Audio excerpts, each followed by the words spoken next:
पिताजी का इंडिया।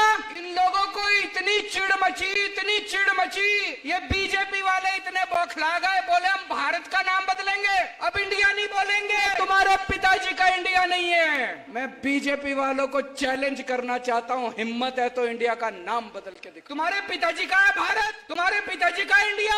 खबरदार अगर तुम लोगों ने इंडिया का नाम बदलने की हिम्मत की तो देश के प्रधानमंत्री, देश के रक्षा मंत्री, देश के गृह मंत्री तीनों वहां पे बीजेपी हेडक्वार्टर में मौजूद थे और जश्न मना रहे थे। टीवी पे चल रहा था कि वहां पे हमारे 3 आर्मी ऑफिसर्स शहीद हो गए। क्या जश्न को रोका नहीं जाना चाहिए था? हर चीज पे ट्वीट करने वाले प्रधानमंत्री, हर चीज पे ट्वीट करने वाले गृह मंत्री, हमारे देश के 3 जवान शहीद हो गए आतंकवादियों से मुठभेड़ करते करते। क्या मजबूरी है? आपके मुंह से जबान क्यों नहीं निकल रही है? आपको क्या दुख नहीं होता?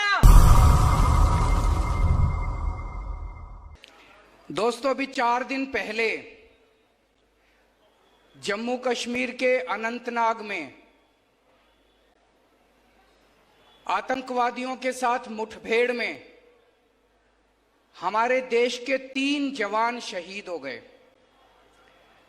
कर्नल मनप्रीत सिंह पंजाब के रहने वाले थे, मेजर आशीष ढोंचक हरियाणा के रहने वाले थे,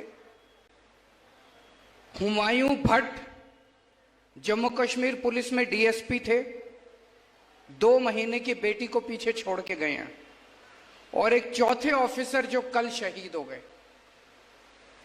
पूरा देश उनको सम्मान करता है, पूरा देश उनकी शहादत के ऊपर बहुत दुखी है। लेकिन दोस्तों, ज्यादा बड़ा दुख इस बात का है कि जिस वक्त उनकी शहादत की खबर आ रही थी, जिस वक्त वो आतंकवादियों के साथ मुठभेड़ कर रहे थे, मुठभेड़ करते हुए जिस वक्त वो शहीद हुए और शहादत की खबर पूरे देश में फैली, उस वक्त दिल्ली में भारतीय जनता पार्टी के हेडक्वार्टर के अंदर जश्न मनाया जा रहा था।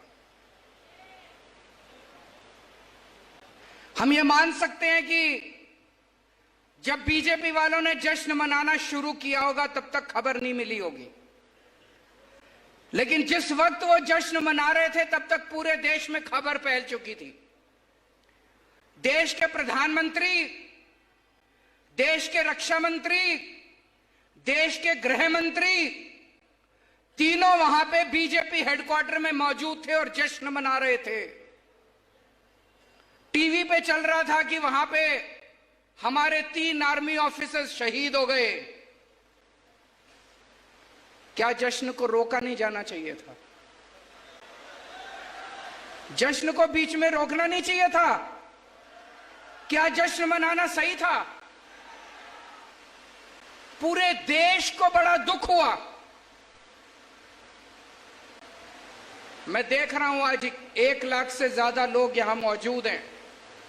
दूर तक जहां तक नजर जा रही है लोग मौजूद हैं। बारिश बार बार आ रही है लेकिन लोग भी डटे हुए हैं। अभी तक लोगों के सर दिखाई दे रहे थे, अब कुर्सियां दिखाई दे रही है। सबने अपने सर पे कुर्सियां रख ली। आपको मैं नमन करता हूं, आपका शुक्रिया अदा करता हूं दिल से कि आप लोग यहां डटे हुए हैं। और सारा देश इस बात से ज्यादा दुखी है। हमारा पहला दुख है कि हमारे 4 आर्मी ऑफिसर्स शहीद हो गए।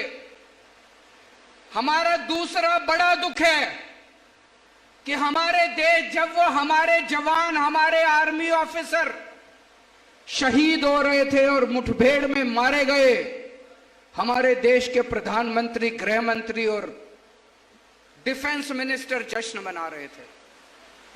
तीसरा बड़ा दुख है, आज 4 दिन हो गए इस बात को। 4 दिन पहले वो मुठभेड़ में शहीद हुए थे। अभी तक प्रधानमंत्री ने उनके दुख में 2 शब्द नहीं बोले हैं, एक ट्वीट नहीं किया। हर चीज पे ट्वीट करने वाले प्रधानमंत्री, हर चीज पे ट्वीट करने वाले गृह मंत्री, हमारे देश के 3 जवान शहीद हो गए आतंकवादियों से मुठभेड़ करते करते। क्या मजबूरी है? आपके मुंह से जबान क्यों नहीं निकल रही है? आपको क्या दुख नहीं होता? इनको देश से कोई लेना देना नहीं है। अभी थोड़े दिन पहले सारी देश की 28 विपक्षी पार्टियों ने मिलकर एक गठबंधन बनाया। सुना आप लोगों ने? एक गठबंधन बनाया देश की 28 पार्टियों ने मिलकर, उसका नाम रखा इंडिया। 28 पार्टियों ने मिलकर गठबंधन बनाया, उसका नाम रखा इंडिया। इन लोगों को इतनी चिढ़ मची, ये बीजेपी वाले इतने बौखला गए, बोले हम भारत का नाम बदलेंगे, अब इंडिया नहीं बोलेंगे। अरे तुम्हारे पिताजी का इंडिया, 140 करोड़ लोगों का इंडिया है, 140 करोड़ लोगों का इंडिया, तुम्हारे पिताजी का इंडिया नहीं है। इंडिया हमारे दिल में बसता है, भारत हमारे दिल में बसता है, हिंदुस्तान हमारे दिल में बसता है। अरे किस किस के दिल से निकालोगे तुम इंडिया? एक बार जोर से सारे जने बोल दो, I love my India, I love my India, I love my India. हम अपने भारत से प्यार करते हैं। भारत माता की, भारत माता की। हम अपने हिंदुस्तान से प्यार करते हैं। सारे जहां से अच्छा। मैं बीजेपी वालों को चैलेंज करना चाहता हूं, हिम्मत है तो इंडिया का नाम बदल के दिखाओ तुम। 140 करोड़ लोगों का इंडिया है, 140 करोड़। पिछले साल तक ये लोग प्रोग्राम चलाते थे, digital India, stand up India, ये इतने प्रोग्राम चलाते थे इंडिया पे। ऑपोजिशन वालों ने अपना नाम इंडिया रख लिया तो कहते हैं हम इंडिया नाम बदलेंगे। कल हम लोग अपना नाम भारत रख लेंगे तो तुम भारत का भी नाम बदलोगे।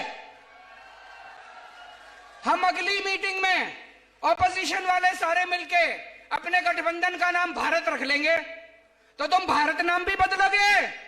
तुम्हारे पिताजी का है भारत, तुम्हारे पिताजी का इंडिया।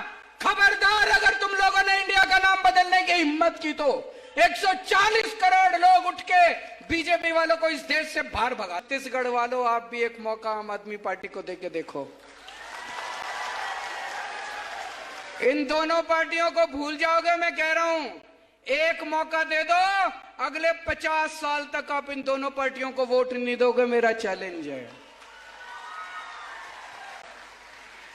मैं आज आपको 10 गारंटी देके जा रहा हूं।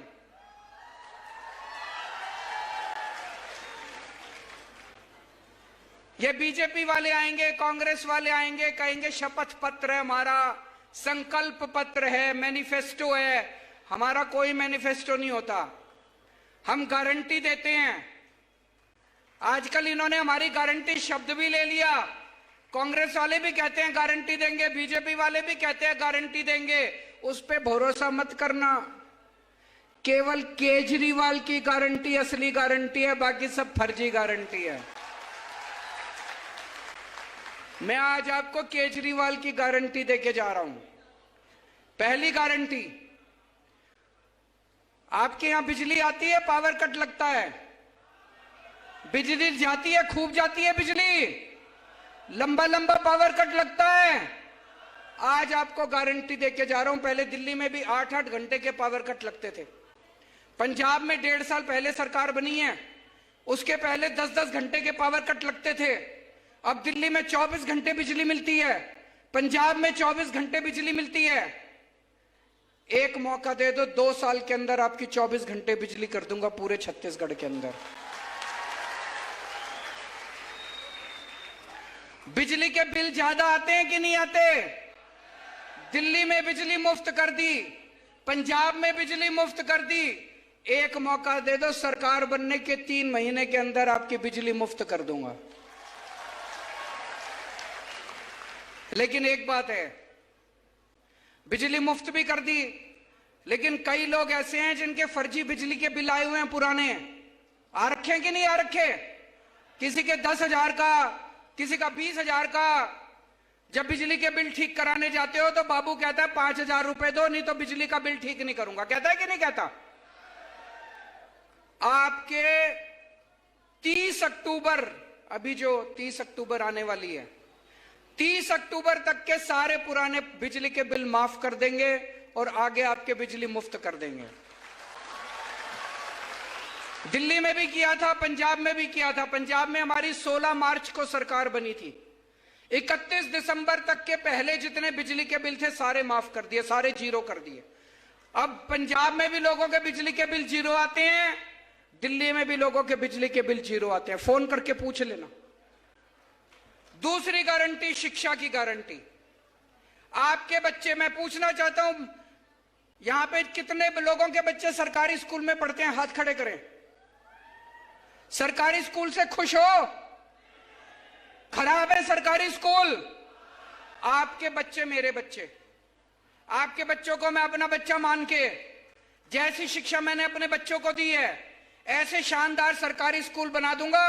दिल्ली में सारे सरकारी स्कूल बदल दिए, पंजाब में सिलसिला शुरू हो गया। पहला सरकारी स्कूल अभी शानदार बनाया है, दिल्ली पंजाब के भी सारे स्कूल ठीक कर रहे हैं। छत्तीसगढ़ के सारे सरकारी स्कूल इतने शानदार बना देंगे, लोग अपने बच्चों को प्राइवेट से निकाल निकाल के सरकारी स्कूल में भर्ती कराएंगे। आपके बच्चों की जिम्मेदारी लेके जा रहा हूं। कोई पार्टी नहीं कहेगी 75 साल हो गए भारत को आजाद हुए, मेरे को बता देना किसी पार्टी ने आके आपको कहा हो कि आपके बच्चों को अच्छी शिक्षा दे दूंगा। कोई पार्टी नहीं कहेगी। कोई पार्टी नहीं चाहती कि लोग पढ़ें। पार्टियां चाहती हैं लोग अनपढ़ रहेंगे तो हमारा वोट बैंक बन के रहेंगे, समझ नहीं रहेगी। मैं चाहता हूं आपके बच्चे तरक्की करें। मैं चाहता हूं आपके बच्चों को इंजीनियर बनाऊं, डॉक्टर बनाऊं, वकील बनाऊं, आपके बच्चों को बड़ा आदमी बनाऊं। आपके बच्चे डॉक्टर बनेंगे, इंजीनियर बनेंगे, तभी तो गरीबी दूर होएगी। होएगी कि नहीं होएगी? आपके बच्चों की जिम्मेदारी लेके जा रहा हूं, आपके बच्चों को अच्छी शिक्षा दूंगा। और जितने कच्चे टीचर हैं सारे कच्चे टीचरों को पक्का करेंगे। अभी अभी भगवंत मान साहब ने 12,500 कच्चे टीचरों को पक्का किया है पंजाब के अंदर पिछले हफ्ते। आपको स्वास्थ्य की गारंटी देके जा रहा हूं। आज अगर घर में कोई बीमार हो जाए, भाई साहब सब कुछ लुट जाता है।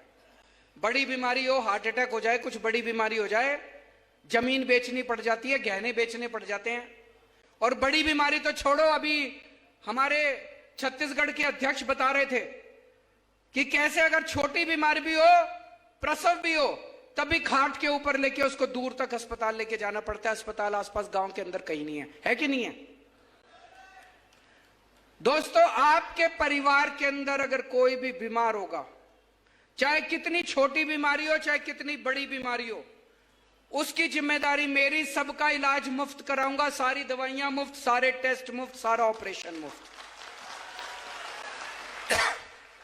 और ये कहने से नहीं होगा, ये केवल मैंने कह दिया, ऐसे नहीं होगा। उसके लिए हमें खूब सारे मोहल्ला क्लिनिक खोलने पड़ेंगे। दिल्ली में 550 मोहल्ला क्लिनिक चल रहे हैं, पंजाब में 650 मोहल्ला क्लिनिक शुरू हो गए। छत्तीसगढ़ के गांव गांव के अंदर मोहल्ला क्लिनिक खोलेंगे।